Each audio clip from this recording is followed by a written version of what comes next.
Olá, amigos, mais uma vez para nosso estudo de obsessão e desobsessão, através do livro da Sueli Calda Schubert, Livro dos Espíritos e Evangelho segundo o Espiritismo. Agradecendo a Deus e a Jesus essa possibilidade da nossa instrução, do nosso conhecimento, para partirmos para a prática com mais segurança, com muito amor. Desejamos a todos que se encontram aflitos nesse momento a misericórdia de Deus e de Jesus, que alcance todos os lares, todas as pessoas que se encontram em necessidade. Pai nosso que estais nos céus, santificado seja o vosso nome. Venha a nós o vosso reino, seja feita a vossa vontade, assim na terra como no céu. O pão nosso de cada dia nos dai hoje, perdoai as nossas dívidas, na medida em que estamos perdoando aqueles a quem achamos serem os nossos devedores. Não nos deixeis, Senhor, cair em novos erros e livra-nos de todo mal, que assim seja, graças a Deus e a Jesus. Então vamos lá, nós estamos no livro Obsessão e Desobsessão, da Sueli Calda Schubert, no capítulo 15, Parasitose Espiritual, e a gente tinha repartido em duas partes, né? Porque o estudo era longo, e nós vamos retomar então o parágrafo último da semana passada, para a gente lembrar e continuar então. Nós estávamos falando que no livro Evolução em Dois Mundos, do André Luiz, que ele compara os parasitas existentes nos reinos inferiores da natureza aos parasitas espirituais, visto que os meios utilizados pelos desencarnados que se vinculam aos que permanecem na esfera física obedecem aos mesmos princípios de simbiose prejudicial. Nós paramos aqui, né? Então, agora nós vamos falar que tipo de parasitas são, né? Ela fala aqui em dois tipos. Reportando-se aos ectoparasitas, então, ectoparasitas, ele é externo, né? Ele faz uma função que ela explica aqui como os que são, os que limitam a própria ação às zonas de superfície, vamos entender, né? E depois aos endoparasitas, nossa, hoje está difícil, os que se alojam nas reentrâncias do corpo a que se impõe. Então nós temos o ectoparasita e o endoparasita. Traça o autor um paralelo entre estes e a ação dos obsessores. Nós vamos entender o mecanismo disso. Realmente encontramos muitos desencarnados que agem como ectoparasitas, ou seja, absorvendo as emanações vitais dos encarnados, que com eles se harmonizam aqui e ali, como são os que se aproximam eventualmente dos fumantes, dos alcoólatras e de todos aqueles que se entregam aos vícios e desregramentos de qualquer espécie. Então, esses parasitas, eles se aproveitam dos nossos excessos. Então, a gula, quando nós já estamos ali num processo obsessivo, eles potencializam a fome. Nós nem estamos com fome, mas o desejo de comer fica insaciável, né? A gente não consegue parar de beber, de fumar, de também ali nós já falamos, né? Nas entregas aos vícios do sexo. Então eles potencializam de maneira que para eles é importante que nós não paremos, porque eles querem isso. E como aí já não somos só nós, somos dois ou muitos, né? Porque muitos podem se aproximar.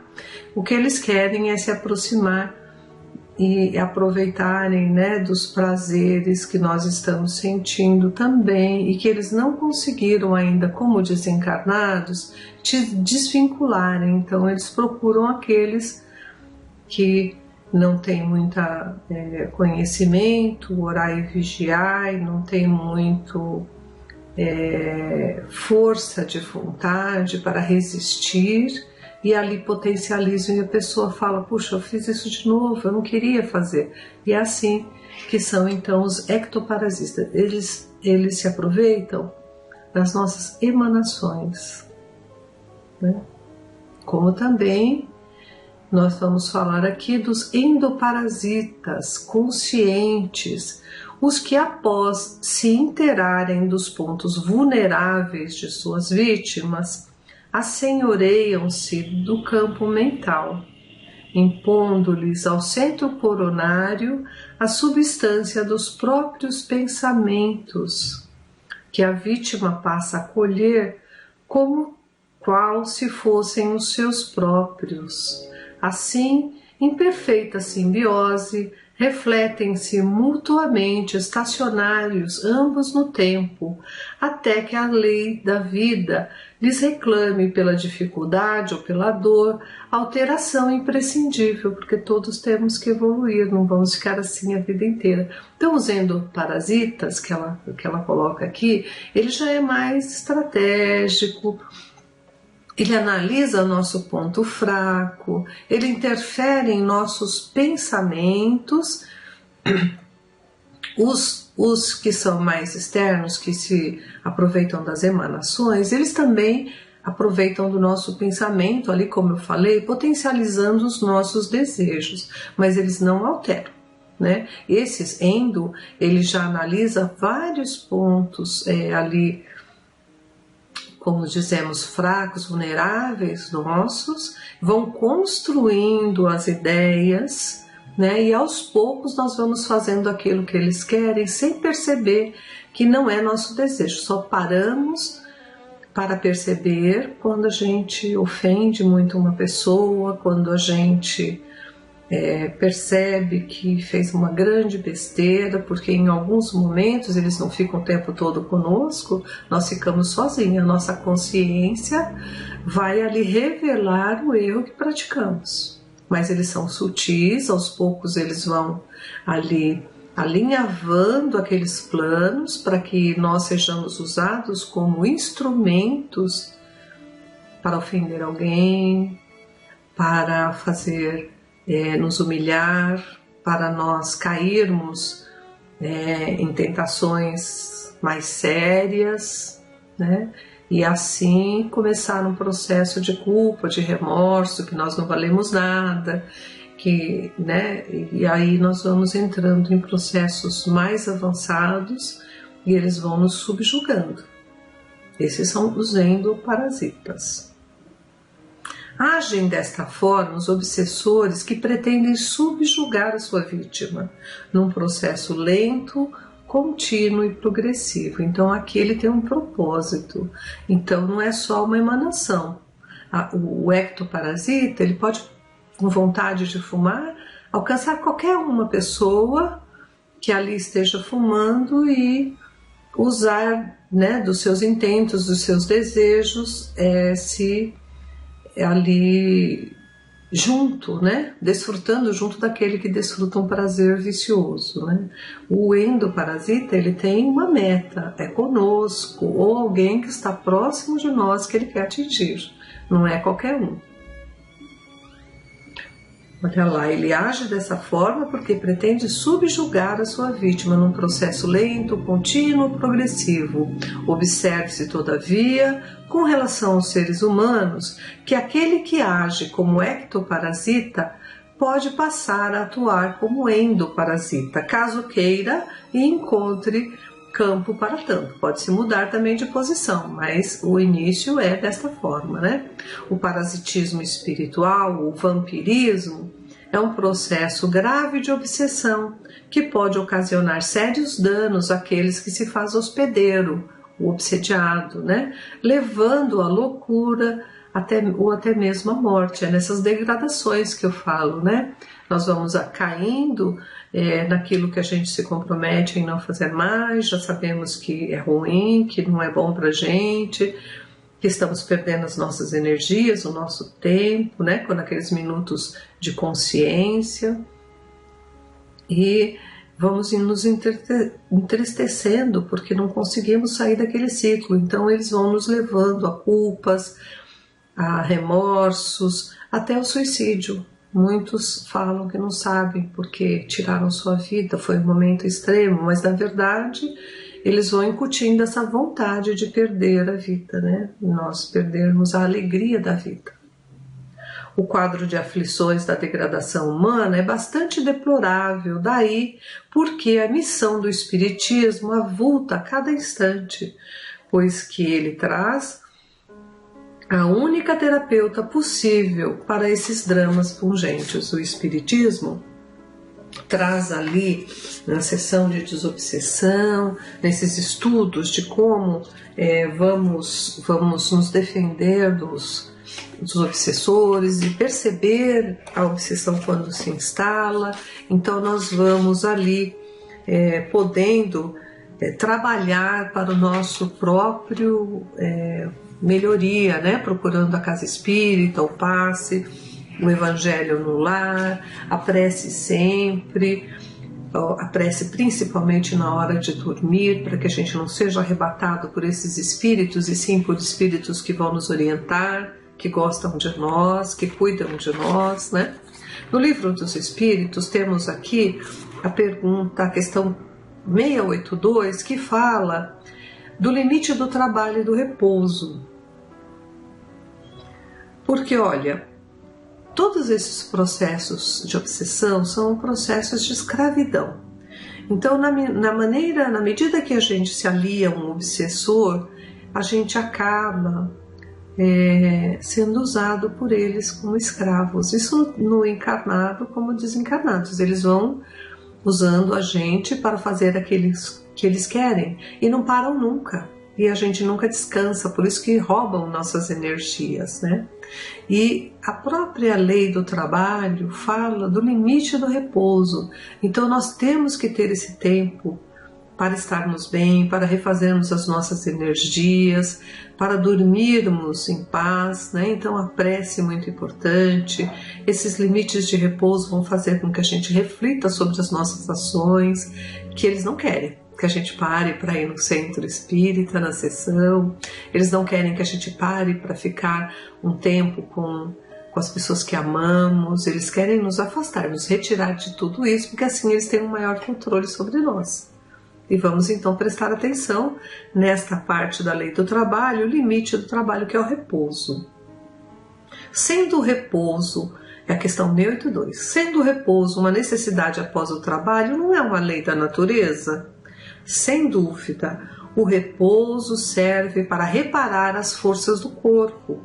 É também necessário para deixar um pouco mais de liberdade à inteligência, que deve se elevar acima da matéria. Então veja, para reparar as nossas forças e deixar mais livre o nosso pensamento. Então, quando a gente não faz o repouso, a gente dá acesso também aos obsessores. Não tem gente que é fanática por limpeza de casa, que nunca para. Tem gente que é fanático por fazer comida, não para nunca. Quando vê, faz muita comida, exagera, aí trabalha muito, aí está sempre cansado. São processos também obsessivos. A gente não acha isso, né? A gente acha que só aqueles que têm vícios, isso também é um vício, né? Essas coisas também são vícios. É prestarmos atenção nos excessos. Nosso corpo é a sede do espírito, então precisa também desse tempo de repouso. E o Livro dos Espíritos, os Espíritos nos respondem uma coisa muito importante para que a gente preste atenção.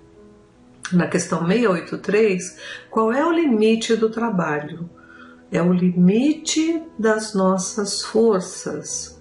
Não obstante, Deus dá liberdade ao homem. Então, não fazer mais do que a gente pode, né? Mas Deus também dá liberdade ao homem. Que pensar dos que abusam da autoridade para impor aos seus inferiores um excesso de trabalho? Os obsessores fazem isso, né? Eles nos impõem uma série de coisas, uma série de preocupações, para que a gente nunca tenha o tempo desse repouso, não pare para refletir, não abra nossa mente com mais liberdade para o plano espiritual, né? Para as nossas preces. Então, olha o que eles falam: é uma das piores ações subjugar o outro impondo trabalhos excessivos. Todo homem que tem o poder de dirigir é responsável pelo excesso de trabalho que impõe aos seus inferiores, porque transgride a lei de Deus. E a 685, o homem tem direito ao repouso na sua velhice? Sim, pois não está obrigado a nada, senão na proporção de suas forças. Mas o que fará o velho que precisa trabalhar para viver e não pode? O forte deve trabalhar para o fraco. Na falta da família, a sociedade deve ampará-lo. Essa é a lei da caridade. Não basta dizer ao homem que ele deve trabalhar. É necessário também que o que vive do seu trabalho encontre ocupação. E isso nem sempre acontece. Quando a falta de trabalho se generaliza, toma proporções de flagelo com a escassez. A ciência econômica procura o remédio no equilíbrio entre a produção e o consumo, mas esse equilíbrio, supondo-se que seja possível, sofrerá sempre intermitências e durante essas fases o trabalhador tem necessidade de viver. Há um elemento que não se ponderou bastante e sem o qual a ciência econômica não passa da teoria: a educação. Não há educação intelectual, mas a educação moral, e nem ainda a educação moral pelos livros, mas aqui consiste na arte de formar os caracteres, aquela que cria os hábitos, porque a educação é um conjunto de hábitos adquiridos. Quando se pensa na massa de indivíduos diariamente lançados na corrente da população, sem princípios, sem freios, entregues aos próprios instintos, deve-se admirar dessas consequências desastrosas desse fato? Quando esta arte for conhecida, compreendida e praticada, o homem seguirá no mundo dos hábitos de ordem e previdência para si mesmo e para os seus, de respeito pelo que é respeitável, hábitos que lhe permitirão atravessar de maneira menos penosa os maus dias inevitáveis. A desordem e a imprevidência são duas chagas que somente a educação bem compreendida pode curar.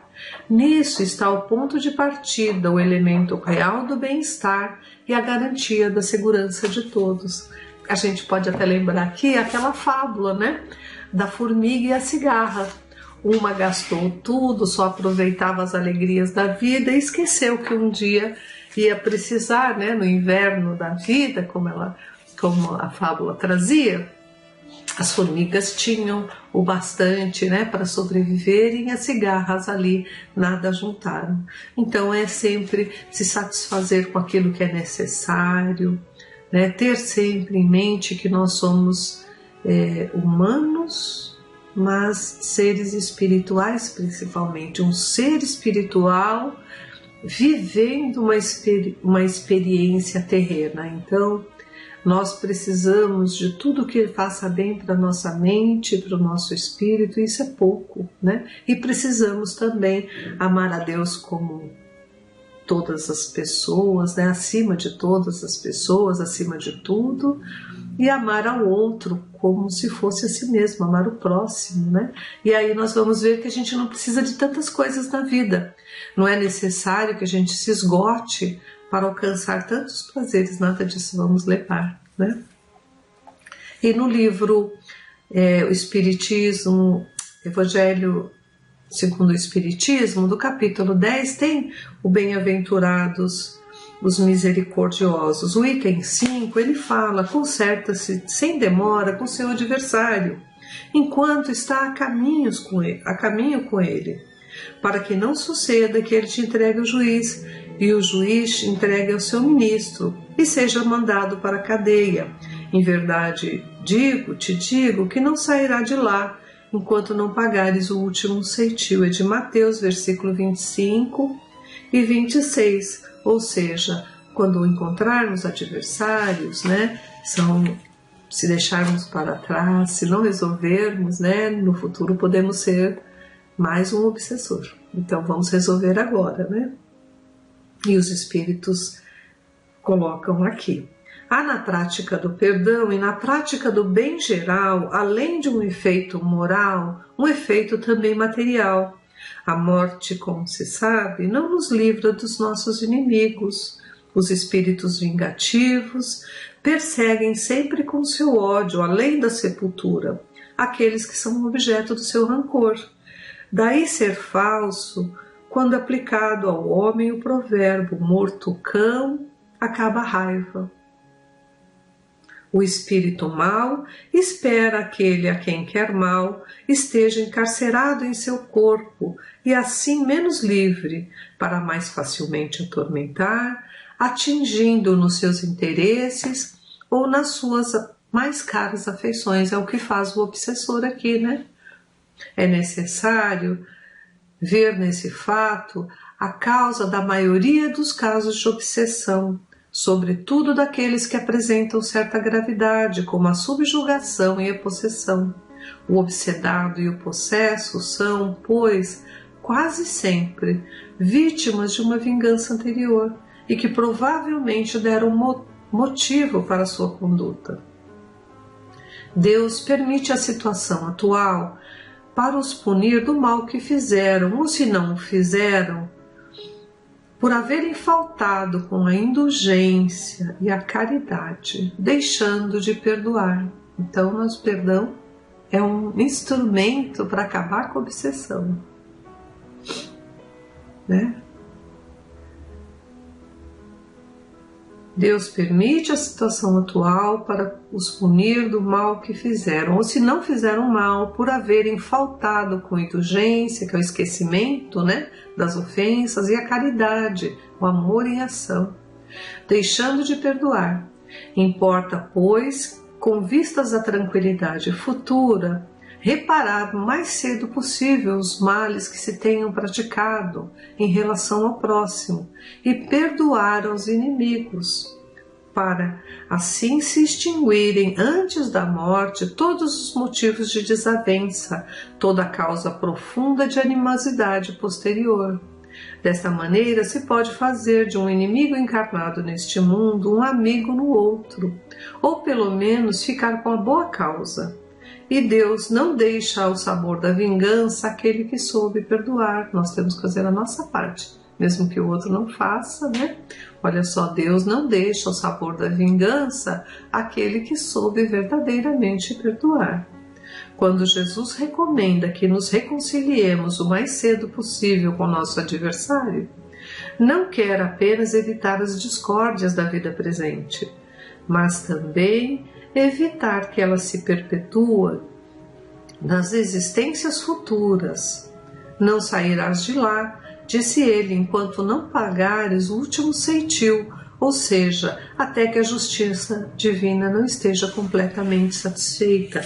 E não é a satisfação, né, como ele fala aqui, a satisfação de Deus está nos punindo. É a satisfação de encontrarmos em todas as pessoas que convivem, que conviverão um dia conosco como irmãos. Irmão, a gente ama, a gente perdoa, a gente quer o bem dele. E é assim que todas as pessoas do mundo que estiverem em nosso caminho e foram programadas, ninguém é o acaso que está conosco, né? Estão ali por escolhas de Deus, indicação do nosso plano de vida feito por Deus, ajudado por todos esses mentores, esses espíritos amigos, para que nós possamos vencer. Vencer o quê? Vencer perdoando, vencer amando, que é por isso que nós estamos aqui. Aprender a amar. É isso, gente. Uma boa semana a todos. Que Deus e Jesus ampare a todos vocês.